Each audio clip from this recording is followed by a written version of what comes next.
And I think this is such a relationship business, and there's so much there's so much trauma that happens with actually buying and selling a home and moving. There's so much stress involved with that, that when you are going through it, an agent, for however bad or good they might be, and there's plenty of good and bad all Absolutely. around, they're relying on that person to be their guide and Yeah. to kind of like be their metal detector in the minefield.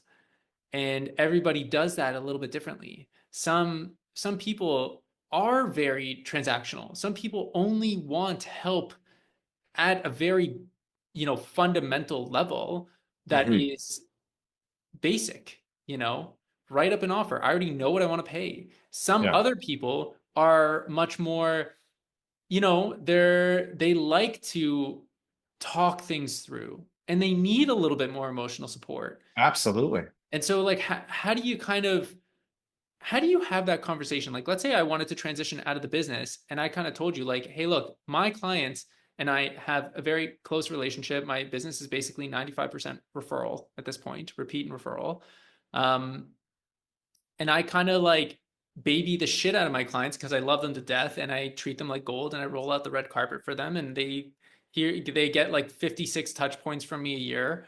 You know, like how do you then communicate to that person, here's how we find that place that everybody's happy with? Yeah. So one of well, I would say the most recent person I've worked with, alignment has, which has been one of the smoothest. Like it's just been so easy, and I probably have the least amount of parameters. Like it's just almost like a handshake.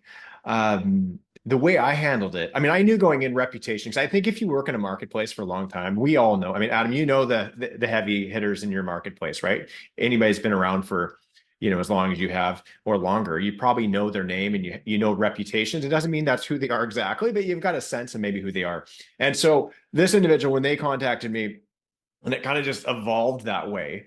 My stance was, well, hey, you need some help with this one. Let's co-list it and let's work together on it and just see how it goes, and basically it's a test run. It's literally dating. Like let's do something together. And at the outset with this person, I said, I don't need anything in writing, and I don't need a commitment. Let's just work together on a couple deals and see how it goes. And if it's meant to be, it's meant to be.